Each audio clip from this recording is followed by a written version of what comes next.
I'm Tiana Luke, the Colville Forest lead on the Forest Field Team for Conservation Northwest.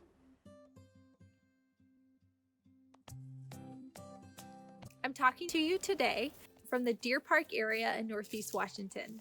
First, I want to get you oriented to where the Colville National Forest is, in case you don't know. I'm going to start with a really simplified model of Washington State.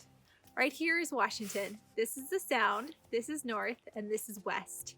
So this would be the Pacific Ocean right here. Over here in the corner of Northeast Washington is where the Colville Forest is, covering about 1.6 million acres.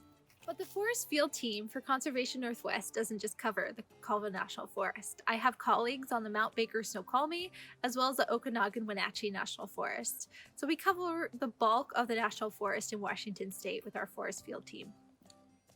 Since the theme is truffles, I want to draw your attention to the tree I'm standing next to right here. This is a white pine, also known as Pinus monticola, and it's probably old growth, over 100 years for sure. But a lot of the white pine in this area have actually been killed by a non-native fungus, and that's called white pine blister rust. White pine blister rust also infects other species, such as white bark pine, which is a high elevation species that is threatened by climate change. It occurs on the Colville National Forest in some of our unroaded areas, such as the Kettle Crest and the Selkirk Mountains. The Forest Field Team is a flagship program of Conservation Northwest, one that has been around since Conservation Northwest was founded over 30 years ago. Another unique component of the Forest Field Team is that the staffers actually live in these communities that we work in. That's why I'm coming to you here from Deer Park, Washington, just a few miles south of where the Colville National Forest starts. The Forest Field Team has a few different restoration objectives. The first is to maintain and restore populations of old fire-resistant species. The second is to maintain and restore forest and aquatic habitat with a special emphasis on wildlife. And the third is to promote resilience by restoring ecological processes such as fire and basin hydrology. So I'm standing here next to yet another large old tree, and there's a reason for that. I mentioned that one of the major objectives of the Forest Field Team is maintaining and restoring populations of large old trees of fire-resistant species. Like this ponderosa pine right here. Actually, there's about 3 of them. They're just in a tightly knit clump right here.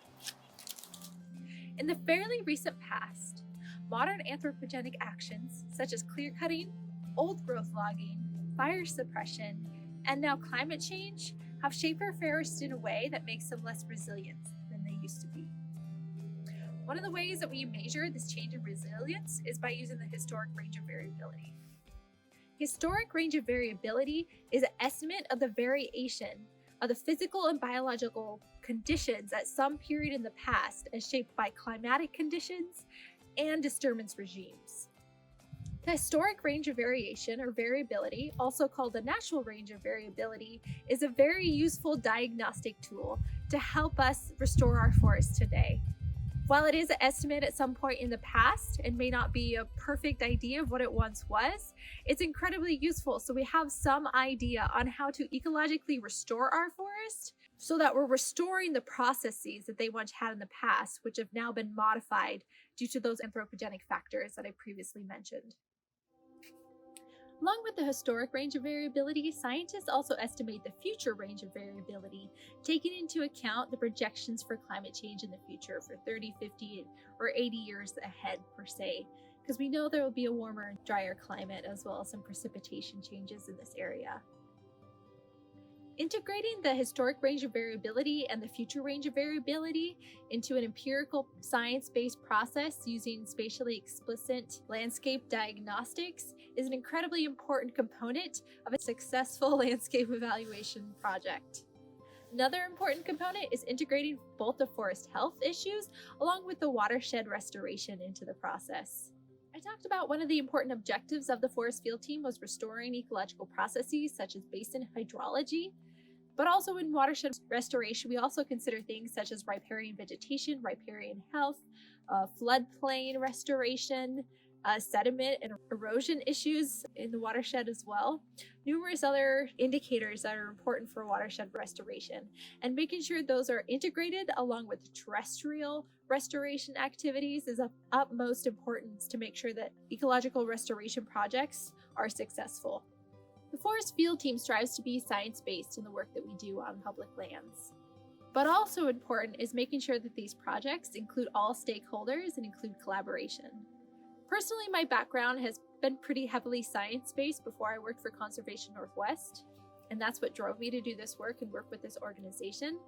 But I found that one of my favorite things as part of this work is the ability to work with other people, listen to the interests of others, and work collaboratively in this work. Through my work on the Colville National Forest, I serve on the board of the Northeast Washington Forest Coalition, a forest collaborative that has been around for almost 20 years and is considered one of the most successful collaboratives in the nation.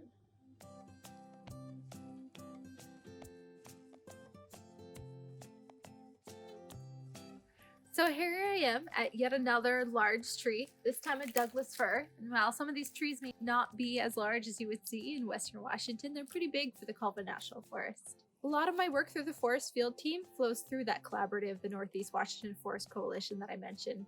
And it represents people from conservation, from the timber industry, as well as some individual business owners in the area. So it's a pretty broad group of people with completely different ideals. I want to give one example of how such a broad group can come together to improve forest restoration. For example, on a project recently called the Sandpoil Project near the town of Republic, Washington, and in the Kettle Range Mountains, the Forest Coalition filed an objection on the project due to some issues that we saw with the forest restoration of the project, as well as a lack of aquatic restoration, as well as some actions that were being proposed that we question the efficacy of. So the broad coalition of the timber industry, of conservation, of business owners in the area actually came to object on the project. Because of that, we're working now with the Forest Service during implementation of the project to help improve it and to have a better outcome. And I think that's a lot of what makes collaboration successful. That's what makes forest restoration successful, is making sure that we have an abundance of people in the area, as well as a very strong foundation in science to make sure that we can be successful through our work.